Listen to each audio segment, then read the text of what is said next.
Pardon the interruption, but I'm Mike Wilbon. It's International Charles Darwin Day. Tony, are you an example of survival of the fittest? Tony Kornheiser, you betcha. You're looking at a specimen who curls between 8 and 10 pounds. Wow. Come on. Pretty good. I remember when Pretty you got good. to the point of bragging about the 5-pound weights. You've doubled up. I'm impressed. Yeah, and I'm getting older, too. I mean, maybe impressed. someday I'll get to like 15. I don't think so, but There you maybe. go. Welcome to PTI, boys and girls. In today's episode, NBA All-Star Weekend gets thinner. Kansas State's coach rips his team, and Joey Porter goes after Big Ben. But we begin with today's events at the Winter Olympics. Chloe Kim got silver in her attempt at a third straight gold in the half pipe. Men's hockey teams from the United States and Canada each took the ice for the first time. Breezy Johnson crashed out of the Super G, but got engaged at the base of the run. Jordan Stoltz got to enjoy the gold he won yesterday in the 1,000-meter speed skating, and a Ukrainian skeleton racer was disqualified after refusing to remove a helmet that features the photos of fellow athletes and coaches who have died in the Russian invasion. Wilbon, which of today's stories most intrigues you? Chloe Kim. I mean, I can start there. We can make this, my whole comment could be Chloe Kim. And I certainly became a little bit fascinated by her and Myles Garrett when I think she went to a game in Cleveland. And I'm like, if she can go to a game in Cleveland, he can go to a competition in Italy. And this seems about even and fair to me. But, you know, Tony, that's sort of the People magazine version of what I'm most interested in. In terms of actual sport, it's the hockey. And I was there in Nagano when the NHL players returned to competition, and I've been obsessed by it ever since. This particular competition, the way it's played, the style of play, and, you know, it's Canada, U.S., Sweden, and Finland. Like in the Four Nations, it's that. But Finland already lost to Slovakia, putting some intrigue in it. And while today's not the first day, it's like the breakout day. And you have reaction now. You have Austin Matthews, who along with Kachuk, probably the highest profile American player, saying, essentially agreeing that it's gold medal or bust. And I'm like, whoa, wait a minute. The United States hasn't won since the Miracle on Ice. That's a lot of pressure to put on a team that's not the favorite. Canada is the favorite, right? We couldn't possibly be the favorite. So I'm interested in the hockey and going to watch and consume as much of that as I can. Yeah. You're lucky the quad guard wasn't on today because I'd be talking about that. Sure. I did watch a lot of that thing that they call the half pipe. And whoever does the commentary, I don't know. I can't tell the difference. I can't tell the difference between what's good and what's not good. I really don't. Right. I don't know the sport. But when somebody screams out, it's a double switchback 1080 or it's a triple cork, I don't know what that means. So if you don't fall down, and many of them fall down, I think it's great if you don't fall down. I want to go back to the Ukrainian situation because I am confused and conflicted by it. I have great sympathy for what he is trying to do, or the message that he is trying to put out there. But free speech, you know, I don't know if you want to open up that can. The NFL does not. The NFL fined a player last month for putting a political message on his eye black. And today, the IOC president was moved to tears as she tried to reach a compromise with the Ukrainian athlete. Finally, you know, the offer was you can wear the helmet off the ice, but not during the competition. Yeah. And he rejected that, and I understood why. I'm going to talk for a while. I understood why he rejected that, because these are his countrymen, and they are fallen. You know, but I also understand when the IOC says not during the competition, because you can get 50 helmets for 50 different causes that might enrage 50 different people. You have to decide, is this an athletic competition or is this a political convention? I think that's a hard one to maneuver. I did watch the women's cross-country skiing today, which is a grueling race. The American Jessie Diggins went out there with bruised ribs. She finished third. She got the bronze medal. She lay on the ground, writhing in pain, like almost screaming, rubbing at her rear. It's just the effort that goes into this with these athletes is something that should be marveled at.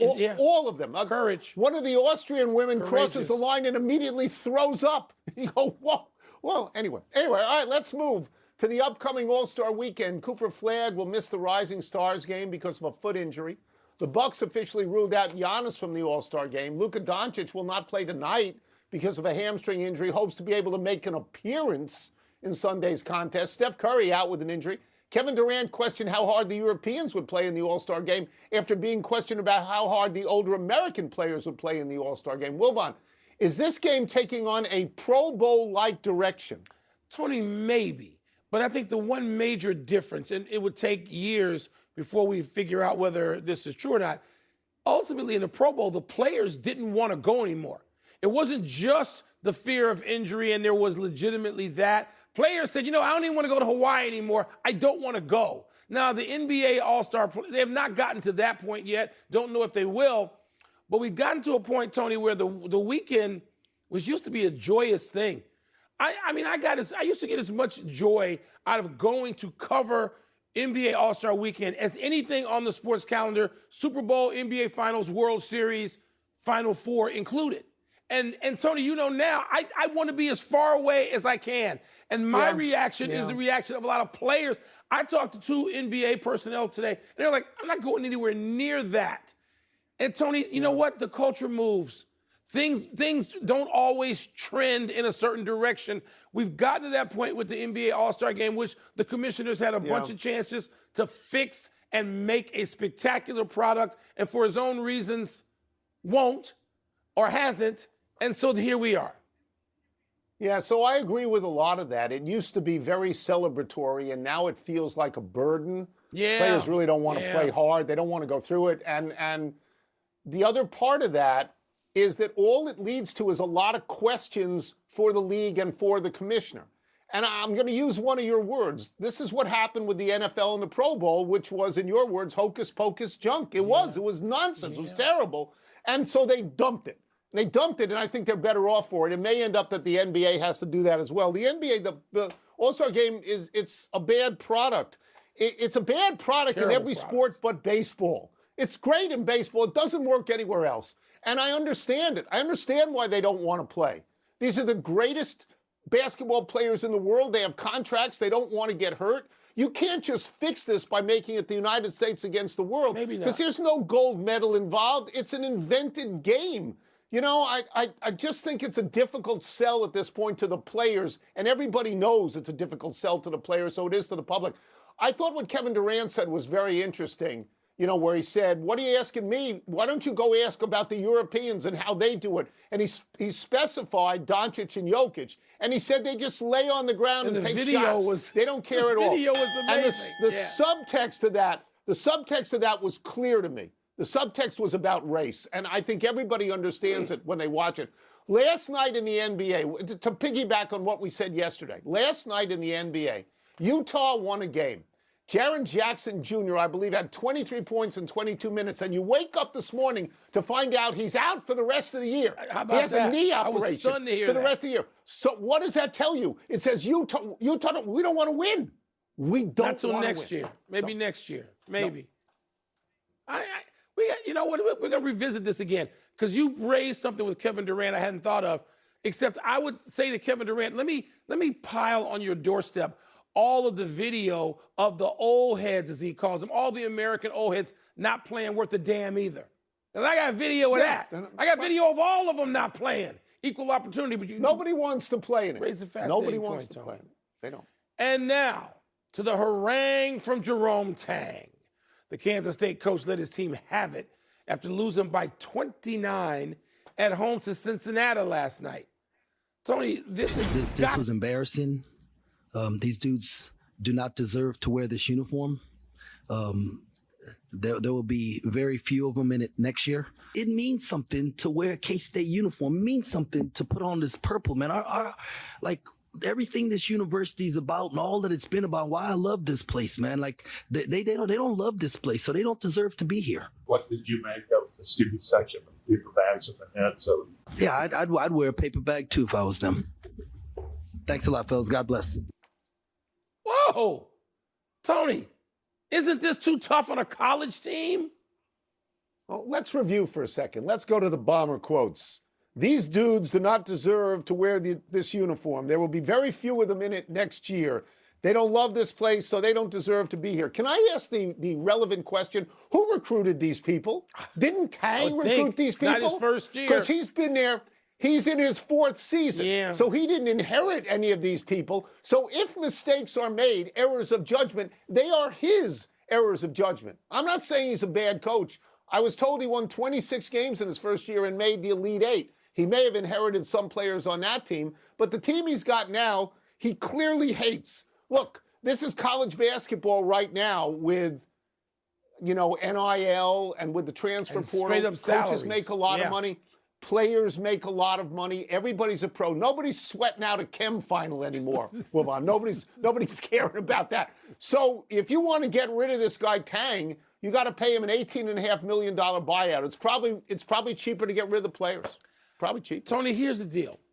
And look, you understand the frustration of any coach at any level. And the tough thing now, Tone, is coaches rationally can go back into their meeting, slam the door with their staff and say, these kids are getting paid. Maybe not as much as James Harden and Luka, but they're getting paid. That's right. And so there's going to be a They're certain pros. resentment, if you will. But Tony, you can't go that far. And if I was the athletic director, no. If I was the president of Kansas State University, and I do like when people wear the purple and call themselves Wildcats, but if I was the president of the university, I would call Coach Tang and I'd say, so you've got until the TV trucks get here at 5 o'clock for local news to get down in something purple in a logo and walk this back. That's how long you got. Because I will also terminate you for cause, and there may not be a buyout of $16 to $18 million. And I think he's probably a really good coach too, but you can't go this far. These are, and now I'm sounding like John Thompson. I'm stealing a phrase from the coach I probably admired most in my life, from the dear late, great John Thompson, who would often say to me when I got ready to criticize somebody in the Washington Post, hey, these are somebody's children.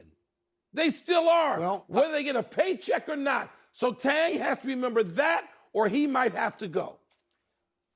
This is his last quote, which I thought was the bomber quote. I have no answers and no words. Well, that's not true. You had words. You had words. You had very harsh words. And your job is to have answers. That's your job. You're the coach. We're paying you. Let's take a break. Coming up, Joey Porter goes after Ben Roethlisberger as a teammate. What's the word for that? And how best to describe James Harden's contention that loyalty is overrated. I love the way you describe the language in the Olympics when they talk about it gets so technical. It's like this guy was the Dan Orlovsky of the Olympics. The 900 so-and-so is like the...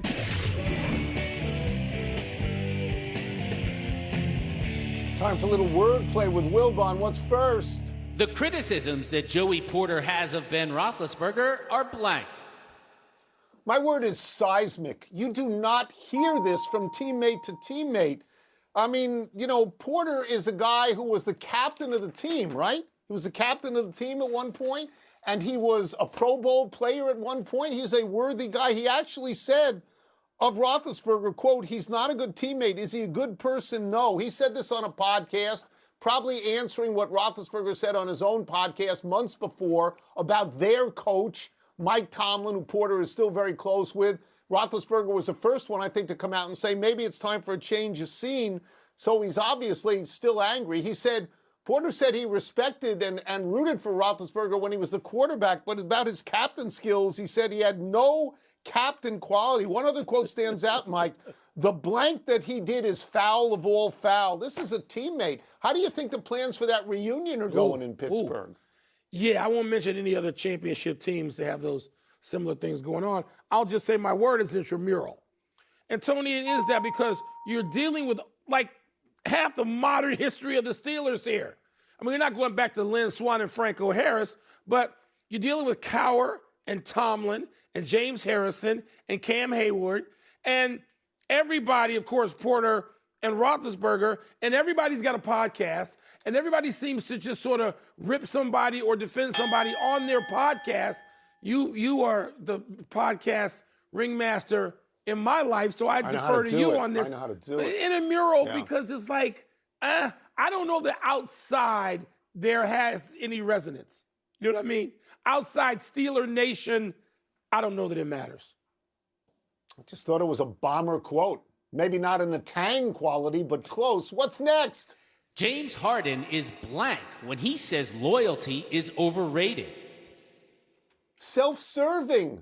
Of course he says this, because he has no loyalty to anyone or anything but himself. Absolutely none. Didn't he force Houston to trade him to the Nets? And didn't he force the 76ers to trade him to the Clippers? And then last week he woke up one morning and said, I'm sick of the Clippers, and forced them to trade him to Cleveland. He will tell you that players can be cut, and that players, don't have any guarantees except the ones that have guarantees. But he has guarantees because he's a great player, and he makes $40 million a year. And he will tell you, that the NBA is a business. It is a business. And he uses his clout as a great player to destroy the business whenever he wants to. I'm sure he's very, very happy in Cleveland right now. What is it, 5:45? Let's see how he is at 8 o'clock. And that's why, Tony, my word is justifying. That's all he's doing is justifying all the moves he has forced. And I, like you, wrote down Houston, Brooklyn, Philly, Los Angeles. I'm not counting Oklahoma City because he didn't force that. That was early in his career when he wasn't as great yet and he had no clout. But every stop since then, he has it. And if you ask James about these things, and he's very approachable and very affable to talk about a lot of things, he would just sort of look at you like, are you sure you know what you're talking about? And it's like, I'm sorry, these places actually exist. Yeah. And by the way, I'm not even saying I blame him, but it is justifying. I think he's a great player, but it's obvious what he does. Yes. That's the final word. Yes. Let's take one last break, still to come.